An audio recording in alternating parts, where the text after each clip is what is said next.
ইউনূস সাহেব শুনে রাখুন, আমরা 2024-এর 5ই আগস্ট দিল্লির গোলামি এবং দাসত্ব থেকে মুক্ত হয়েছি, ওয়াশিংটনের গোলামি করবার জন্য নয়।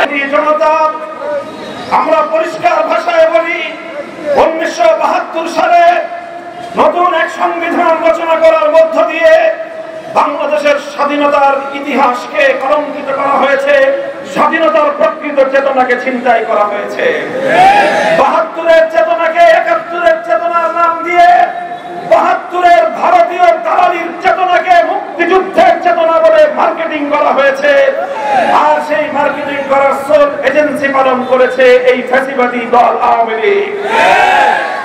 এই আওয়ামী লীগ সর্বশেষ 2024 সালে এদেশের মানুষের মধ্যে চূড়ান্তভাবে বিভক্তির রেখা টানবার চেষ্টা করেছে।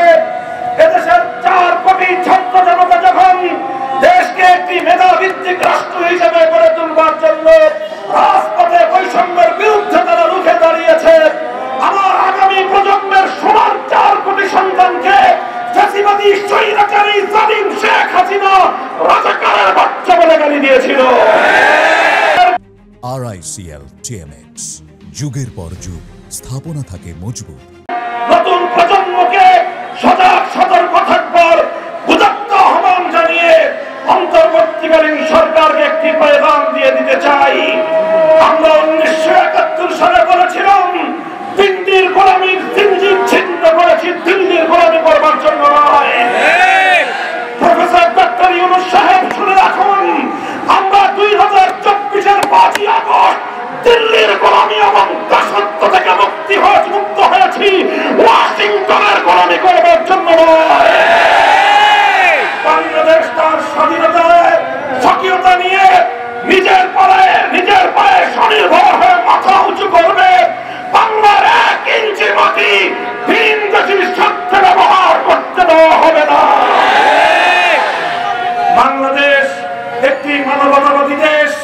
যখনই পৃথিবীর যেখানেই মানুষের উপর আঘাত আসে, মানুষের অধিকার লঙ্ঘিত হয়, ঐতিহ্যগতভাবে বাংলাদেশের রাষ্ট্র এবং জনগণ সেই নিপীড়িত মজলুম মানবতার পাশে দাঁড়িয়েছে।